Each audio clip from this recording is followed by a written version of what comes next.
Olá, este é o Analistas de Poltrona. Eu sou Alon Feuerwerker, ele é o Mário Rosa. E Analistas de Poltrona tem uma explicação simples. Nós somos dois analistas e estamos aqui sentados, cada um na sua poltrona. E o primeiro bloco desse programa é Concorda ou Discorda? Mário, você concorda que se o governo acertar na economia, ele vai dar certo? Que isso é suficiente?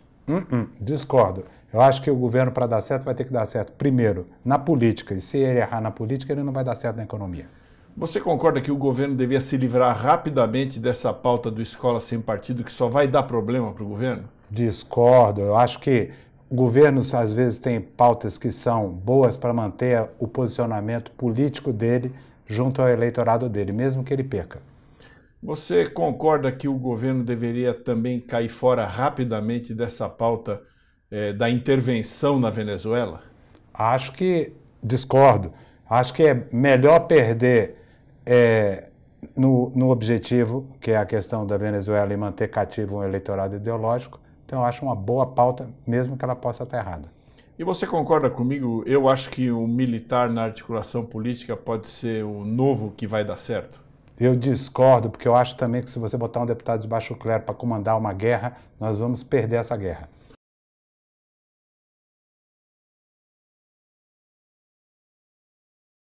Vamos agora para o nosso segundo bloco, que é o governo dos yes men. Aliás, é politicamente correto falar yes man, incorreto falar yes man hoje em dia, deveria ser yes persons, né? Por que é o governo dos yes men? Bolsonaro montou um governo e todo mundo que está no governo, os ministros, concordam com ele. Não está faltando alguém ali, Mário, para dizer, olha, isso aí não vai dar certo, é melhor não fazer. O governo não precisa de gente que discorde do presidente para o governo de fato dar certo? Eu acho que é uma indireta para mim, porque eu sou a pessoa que discorda de você aqui. Olha, tanto faz se as pessoas do governo concordam ou discordam do presidente, isso aí é irrelevante. O yes man que ele precisa é do Congresso. Então, se ele não tiver yes man ou sim senhor lá no Congresso, todo mundo pode dizer sim senhor para ele no governo, porque isso não vai ter nenhuma importância. Ele tem que ter sim senhor no Congresso, na política. E o sim senhor que importa são maiorias robustas, principalmente para fazer as reformas necessárias. Eu te pergunto mais, falar de três áreas, né? Primeira área, meio ambiente, segunda área, educação, terceira área, direitos humanos. Nessas três áreas, que são áreas muito sensíveis, porque tem movimentos políticos e sociais muito organizados militando nessas áreas aí, o governo colocou ministros que são considerados radicais.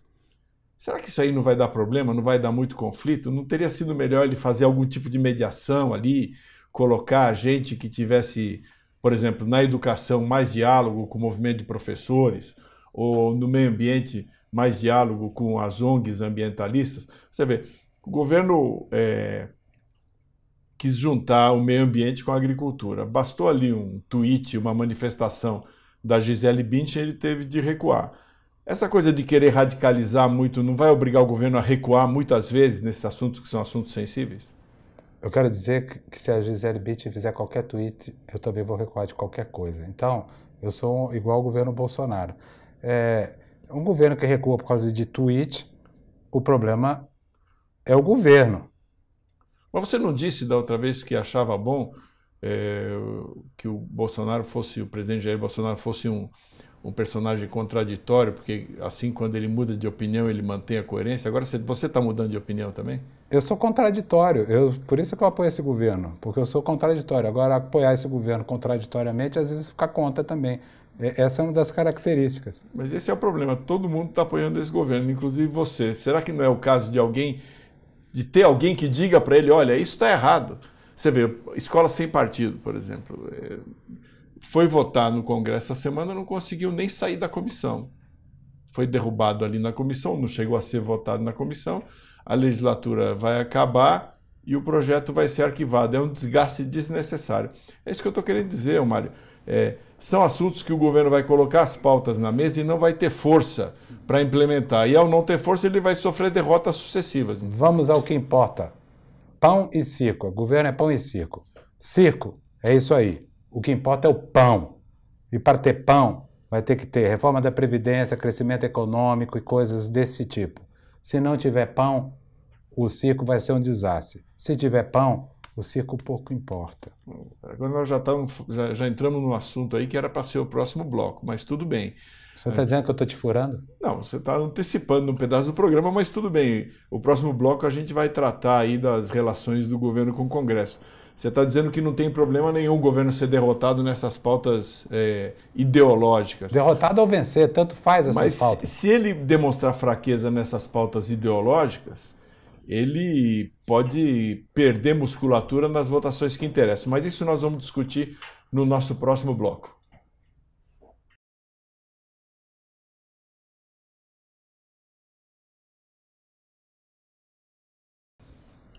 Voltamos aqui ao Analistas de Poltrona e esse é o segundo bloco, Congresso contra ou a favor. Mas antes de discutir o Congresso, eu queria saber, Mário, por que você veio com essa camiseta laranja?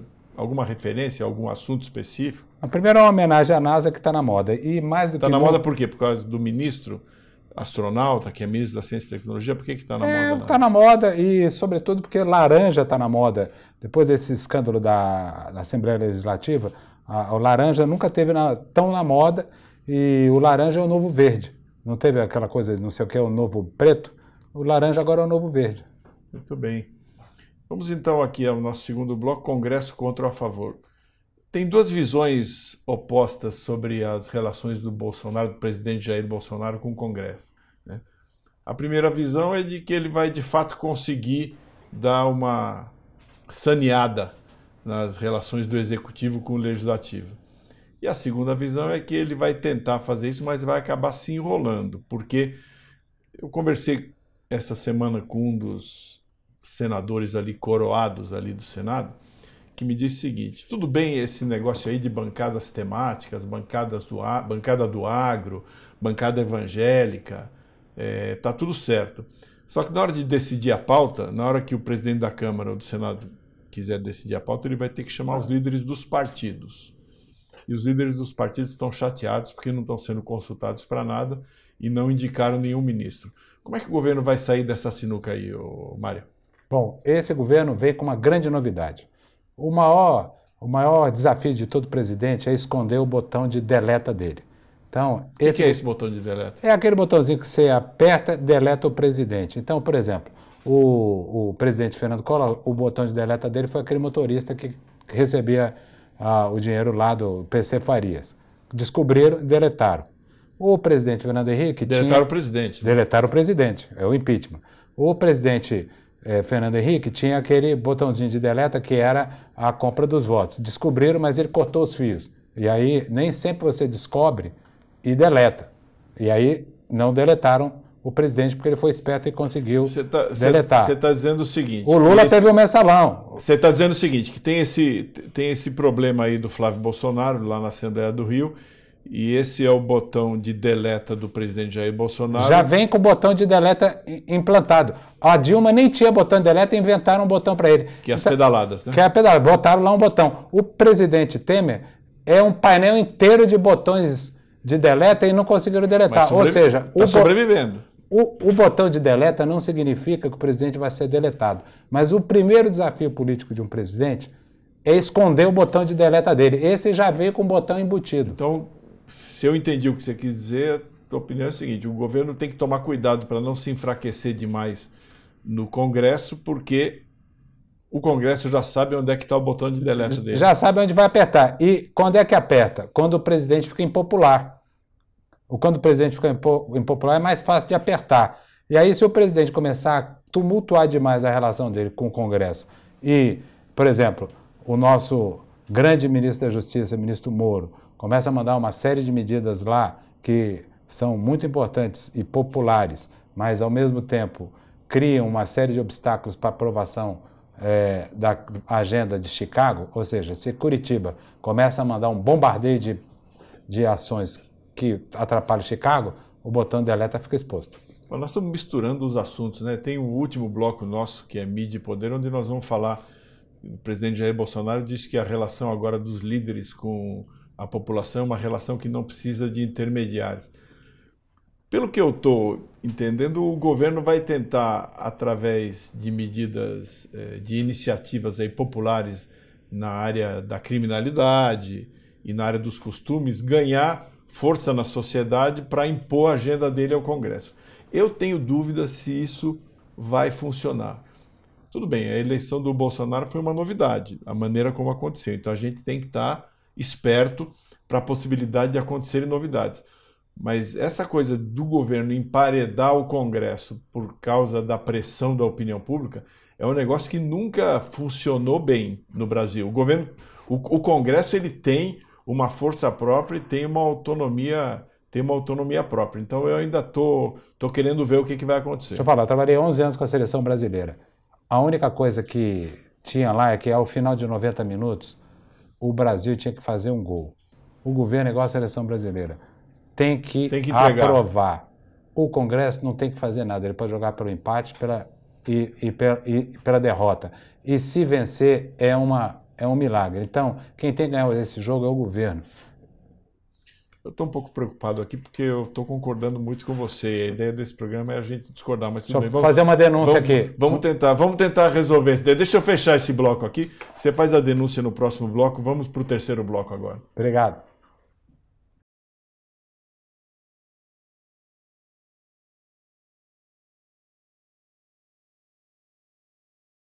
Olá, esse é o quarto bloco do Analistas de Poltrona. Eu disse que ia ser o terceiro bloco, mas evidentemente eu errei. Nossa, então, que autocrítica, hein? De vez em quando acontece.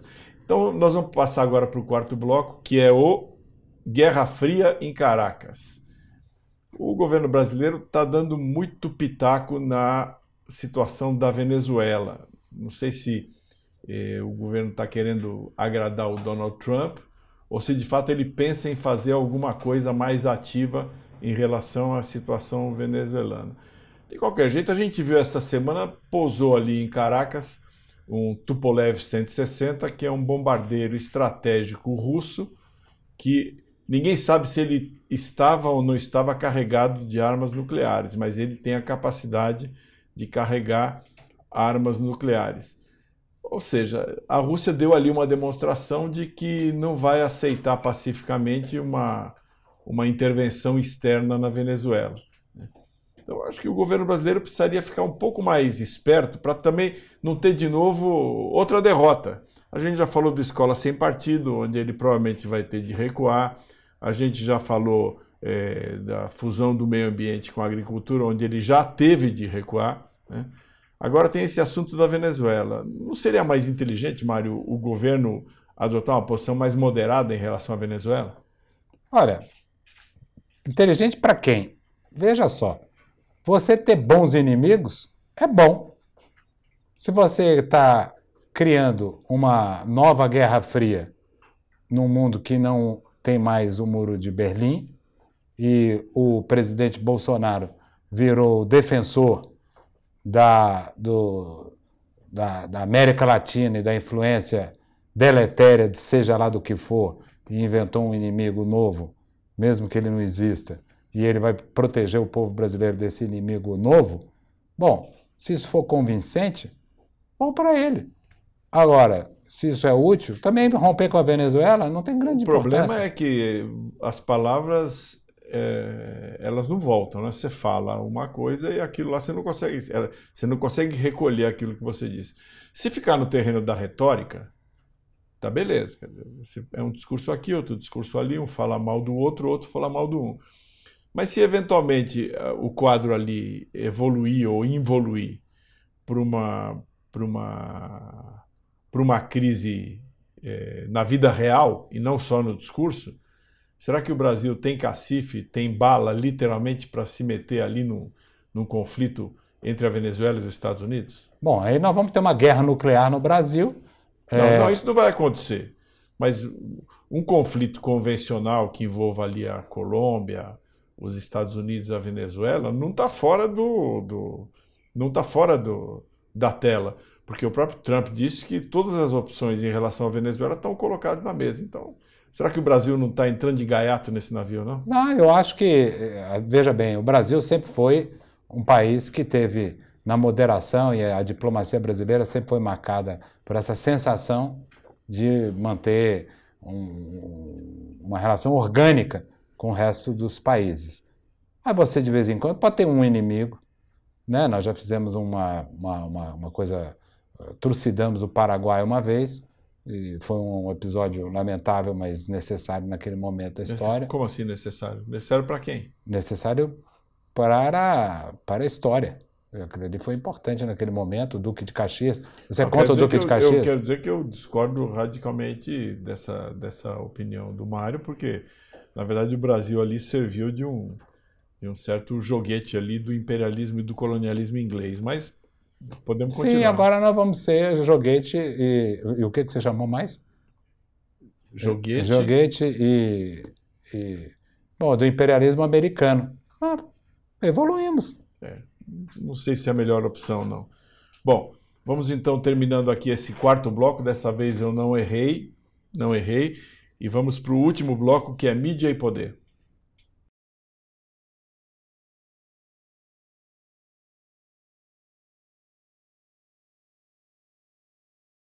Esse é o quinto e último bloco do Analistas de Poltrona. Eu sou Alon Feuerwerker, ele é o Mário Rosa. E essa última parte do programa sempre é fixa, é sobre mídia e poder. Mário, o presidente Jair Bolsonaro, no discurso dele lá na diplomação, disse que agora as relações entre o povão e o governo são diretas, são relações desintermediadas. Ou seja, ele disse que o papel da imprensa é um papel bastante relativo.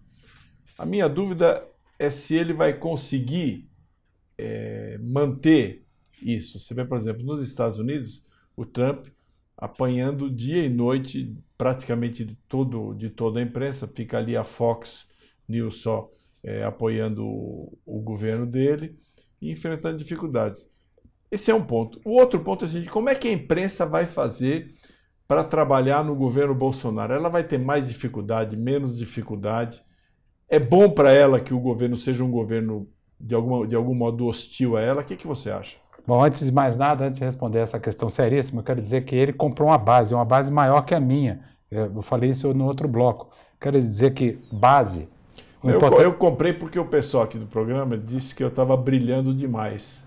E para não causar ciúme aí ao Mário, eu comprei uma base também para brilhar. Mas a base dele é maior. Eu quero só dizer o seguinte: base, o tamanho, não é o que importa. O que importa é a aderência. Então a base, se ela for mais fiel, ela é mais importante do que uma base maior. Mas isso é política. Sobre Responde, mídia, por favor, aquilo que eu te sobre mídia, o que eu quero dizer é o seguinte: existem 3 tipos de mídia hoje. 3.